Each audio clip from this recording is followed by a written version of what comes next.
Hi, I'm Susan and I'm 25 years old. It feels kind of odd sharing my life story now, but it feels like the right time. About a year ago, the love of my life, Jeremy, finally proposed to me. It was magical. He went down to his knee while we were roaming Sunset Beach in California on a holiday. I would have said yes 1,000,000 times if I could. Overjoyed, we went to celebrate our evening with some fine dining. I couldn't have been happier. I had known and loved Jeremy for 3 years, so at that point, if he hadn't proposed, I was probably going to. As we had dinner, we discussed about the wedding we would have. I said, "You know this, honey, I've always dreamt of a big wedding. All of my family with all of yours. It's going to be so dreamy." "Calm down, Susie. Let's take our time with this, yeah? We need to plan the money first. You know, nothing works without it."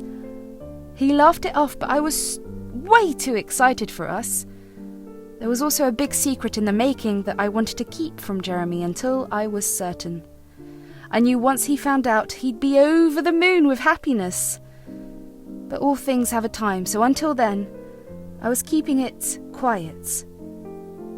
Slowly the days rolled into months. I bought myself the perfect wedding dress and started picking out the venues with him. We'd spend our weekends driving around town. We'd go to cathedrals, small churches, and so many other places that it would leave us no time for anything else. I'm the organised type, so I was keeping a list of every single thing. The type of flowers we'd have, the dress code, food, everything. But in all of this, we forgot maybe the most important detail: meeting our families. I wanted to wait until everything about the wedding was fixed, but Jeremy wanted me to meet his mother. I was a bit scared because I'd never really talked to her before, but he had me convinced it would be all right. He said, "Mum is going to love you. She used to be a lawyer, so she can be a bit straightforward, but that's just how she is. Don't overthink it."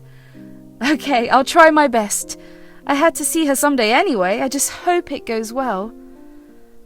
We drove to her place after work on a Tuesday in the evening. It was a pretty house, which wasn't too big, but not too small either. She opened the door and greeted us. "Oh, my darling, how are you? It's been so long since you came home last. Don't you miss your mother?" "Hey, Mum, of course I missed you, but it's not about us today. I want you to meet someone. This is the love of my life, Susan." "So you're the one looking to steal my son from me, huh?" She laughed and came in for a hug. "No, of course not.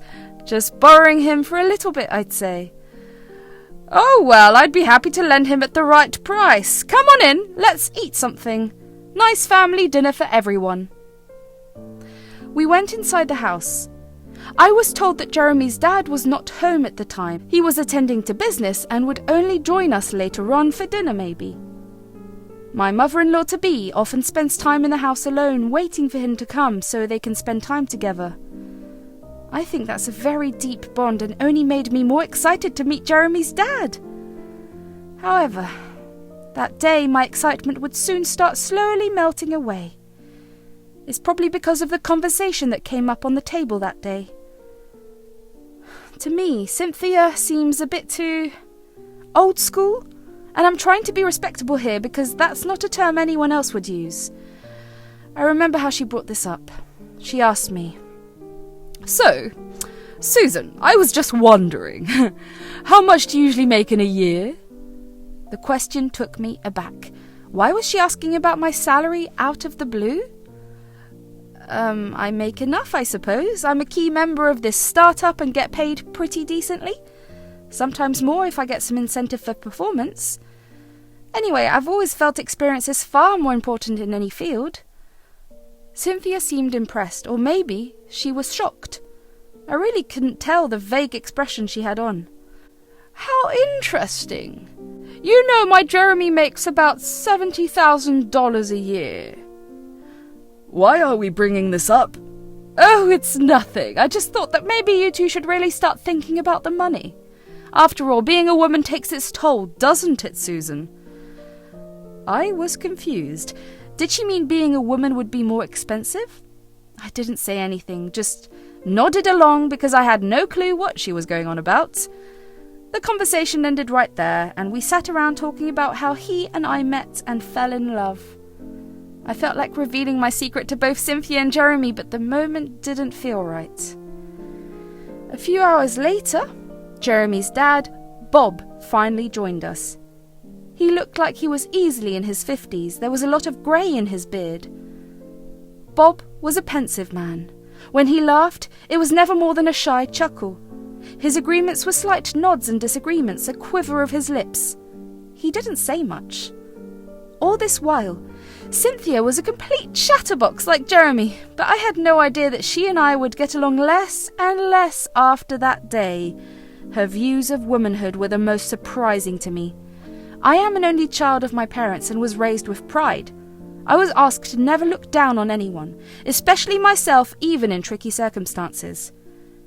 And Cynthia was someone who had accomplished herself in the court by the time she had Jeremy, so it was really like a shockwave when she said, "Before you guys get married, I strongly suggest getting a prenup. I mean, you understand, right, Susan? You're smart. You know women can never really make as much money as men." I was stunned by the statement. The food I was chewing on just stopped where it was. What was I supposed to say? Then Jeremy stepped in. Mom, we've talked about this. When are you going to quit saying things like that? While we're eating too? Oh, come on, honey bun. You know how things are. I've never made as much as your father out of respect. You think I couldn't have if I wanted to? It's just how things are. You understand, right, Susan, darling? I understand your concern about the prenup, Cynthia, but I don't get why you think women can't make as much as men.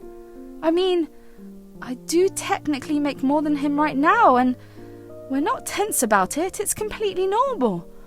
Maybe so, but that's how things work in this household. I was hoping you'd be a bit more considerate. That, for me, was strike one. Me and Jeremy were desperately in love, so we never really thought about getting a prenup. The subject had come up, but we disregarded it. Now Cynthia was actively trying to force it on us. More specifically, on me. She thought I needed to save my money to raise children and buy kitchenware. I was sure there was more to it than she let on. Slowly, we kept having more and more conversations like this one. It was all a bit scary because the day of the wedding was coming closer. Jeremy thought it was a good idea to take Cynthia and Bob with us on a Sunday to see the venues we'd shortlisted. So we went to this beautiful church in the west of the city. It was a magnificent place with so much beauty, I wish I was good enough to describe it. This was most likely going to be the place because me and Jeremy loved it. But since we were not members of that church in particular, we would have to pay for the place. There are also the costs for the minister's time, as well as tokens of gratitude for letting us use the place. The bottom line is, it was going to be expensive, especially if you add in the costs of the dinner after party at a different venue. Cynthia and Bob looked impressed, to say the least. They walked around the church together and inspected every corner with amazement in their eyes. So far, there had been no negativity, so I was feeling a bit relieved. But my relief would prove to be short-lived when Cynthia came back. "The place looks amazing! I knew my boy had a good taste." "Actually, Susan picked this one out, Mum. She worked hard to find it. It's so far from where we live, but so perfect." "Oh, well, that's lovely then, but I hope she's not looking to pay for all of this. That's a gentleman's job, isn't that right, hon?" In response, Bob just gave a sly little smile and nodded a yes before saying, "Our son will take care of all of this. You won't spend a single penny, Susan." "We're planning on splitting the costs of everything. What you're seeing is just the church. The decorations and the dinner and dance party later on are all 10 times more amazing." "Oh, darling, but you need to keep your money to yourself. We don't need you to spend it, and did you think about getting your prenuptial?" "Cynthia, why do you keep asking us to get a prenup? I think we're going to be a very happy couple with enough finances." Oh, you say that today, but what if you come to my son's bank in the next 2 years? I hope it never comes to pass, but honey, I've seen many divorces.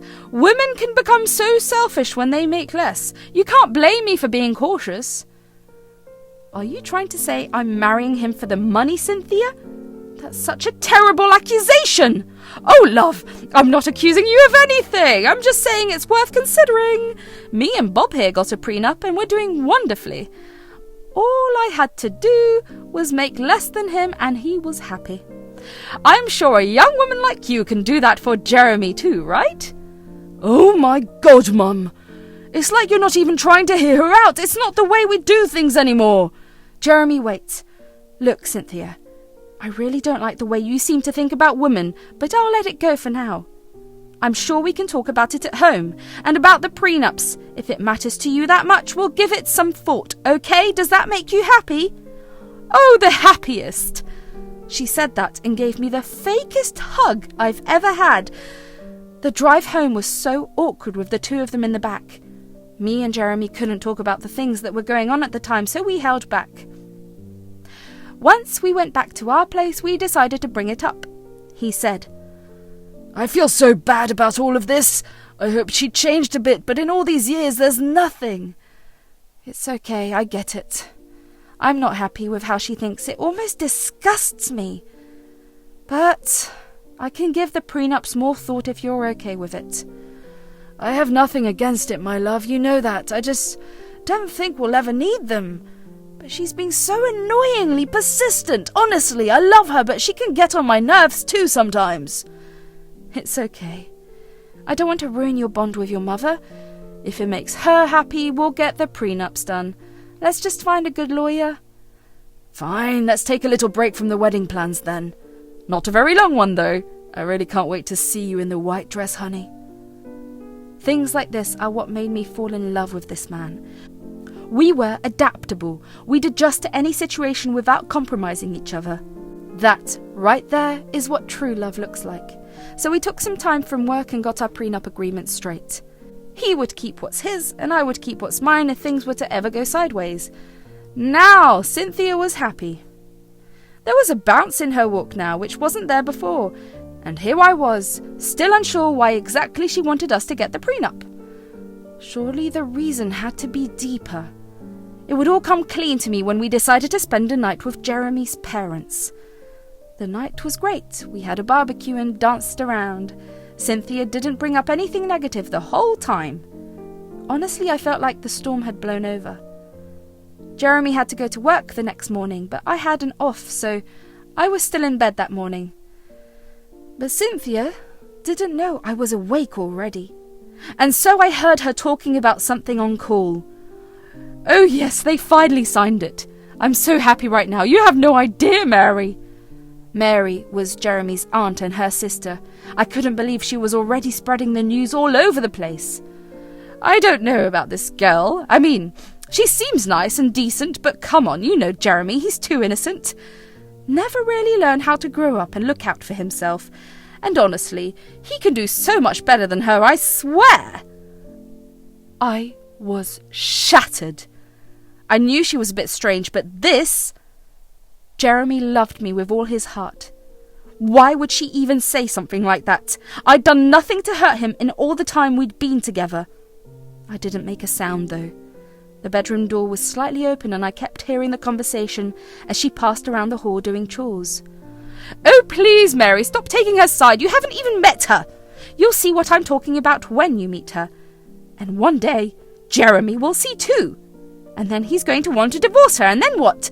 She would have taken everything we have. I almost felt like crying. Even Mary seemed like she was being a bit more humane at the time, and she didn't even know me. How could a stranger understand you better than your mother-in-law? It was heartbreaking. Look, don't tell anyone, okay? The thing is, Bob's getting old and tired now, you know it. He just wants to sit in a chair and sleep all day if he can. He wants to give the business to Jeremy to handle. All of it. It's not like we have another son, right? We were just scared that this random woman he fell in love with would take all the money from him. I mean, why wouldn't she? If she wants to make more money than him, why wouldn't she think of just taking all he has? What was even going on? Why would I take his money? I had enough of my own. At that moment, I began truly despising her for the way she thought. It was as if every woman was her son's enemy for her. Suddenly, the reasons for her wanting a prenup had become so clear. This was why she wanted to keep me submissive. It all just made sense. I couldn't take all the information and tears began rolling down my face. I made sure she wouldn't hear me though. It was a tough time, but I powered through anyway. And more importantly, Cynthia wasn't the only one with a secret. The thing is, I'd been working with my startup for a few years now. I saw its initial days and helped expand it to so many states. Now, our current CEO, Edgar, was stepping down because he wanted to jumpstart his own separate venture, and he thought it best for me to take up the position instead. I'd been unsure about taking it up so far, but now I was sure. And that's the news I had to break to Jeremy, and oh boy, I will! Just in a way no one would have expected. And so it began. The wedding day was going to be upon us soon. I had big plans and I wanted Jeremy to be a part of them, but I wasn't going to tell him everything. He had to know about the promotion first, though, so when we were alone at our place, I decided to tell him. Hey, hun, I think there's something you should know. Okay, what is it? Is it about my mum? No, it's not. It's about me. About us. Jeremy sat down on a chair with a worried face. He probably thought it was bad news by the way things were going between me and his mum. I couldn't wait to turn that frown upside down. So you remember how I told you this one time that Edgar kinda wanted to start his own thing? Your boss Edgar, yeah, I think you did. It was a while ago though, like almost a year ago. Yes, it was. Well, he's going to leave us. He's got everything planned out for his next move and... I sat down next to him. Someone needs to fill in his position, and he wants it to be me. What? Are you serious? He looked amazed and shocked at the same time. I couldn't contain my joy. Yes, honey, it's a big promotion. Oh my God, I'm so proud of you. And we embraced for what felt like hours. I was so happy to have someone so happy and excited for me. It was nothing short of a blessing. Things started being smooth between me and Cynthia. But it was like the calm before the storm. She would give me looks and say things like, "Don't you ever worry, Susan. If you ever get fired or want to quit your job for your kids, we'll keep you happy." Which always infuriated me, but I didn't strike back too hard at her. I'd keep my composure until it was time. When the day was finally upon us, we made sure we invited everyone. My parents, his, and my work friends. Yes, that included Edgar as well. He was an old but gentle man with blue eyes. Edgar had a son who was about my age, and he'd brought his whole family with him to the wedding.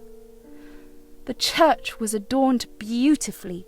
The flowers, the dress, and the decorations were all hand-picked by the two of us. We didn't get a chance to talk much during the ceremony, but it was during the after-party that Cynthia's mind was blown away. We were standing around greeting everyone when Cynthia and Bob arrived straight from the church. "Oh, darling, you look so beautiful. I can't believe it." "And you too, Susan. Everything was so perfect. I knew my son wouldn't be a cheapskate when it comes to big celebrations. Oh, I'm so proud." Actually, I didn't pay for anything, Mum, but thanks, I appreciate the gesture." What do you mean you didn't pay? So you went with the split? No, not that either. Susan paid for everything. There is no way! Even at your salary, you couldn't have afforded this, darling. Where did this money come from? Actually, Cynthia, I quit my job. I have another job now. What? Another job? It was right then that I saw Edgar and his family walk in. Everything was working perfectly. I went to get Edgar so he could meet my in-laws. This is Edgar. Edgar, these are my in-laws, Cynthia and Bob. Oh, hello. Bob, I've heard you're a businessman too. How proud are you of having this one around? he said, looking at me and laughing. Oh, very. I assume you're a businessman too, then? Ah, yes, I used to be her boss. Used to be? Yeah, Susan, you haven't told them about it? I thought they would know by now. I was just going to, actually, but I thought it would be better if you did the honours. Nobody likes singing their praise, Edgar. He laughs and nods his head. He's always been a jolly man. Oh, well, then let me break it to you then. Susan is now CEO of the company a bunch of us started 5 years ago. I think she'll bring great success to it in my absence, especially with all of you supporting her. I've been so glad to be invited to the wedding. My son's getting married too in a few months. Susan's entire family will always be on the guest list, okay? Of course, we'll all be there. Good. Now I'll let you guys be. With that, Edgar left to join his family for dinner, and the effect was as expected. Cynthia and Bob had their jaws on the floor for a good minute. Oh, why didn't you tell us, love? Exactly, I didn't even know you were conducting such great business. I just wanted it to be a surprise, and if you've been wondering, that's how I paid for everything. Unbelievable! This is such great news! We have to celebrate alone as a family! I'm so sorry I've been so hard on you, Susan. Really, you are perfect for our boy, and you know what? Forget about the prenups thing too. I'll be happy even if you don't want to do them. We already did them, Mum, like you asked. What? Really? But you can reverse them, right? I mean, it's not like you'd ever split, is it? No, but we felt like your advice was right. He keeps his money and I keep mine. Isn't that exactly what you wanted? But what if Jeremy wants to be a part of your business? Do you want to be a part of it, Jeremy? Not really. I'm happy as it is. He's happy, Cynthia. The food is ready. I'd say you better eat it before it goes cold. And that's just how things ended. Cynthia was blown away, and as expected, she tried to go for as much money as possible. Meanwhile, I had love, and that's all you ever need.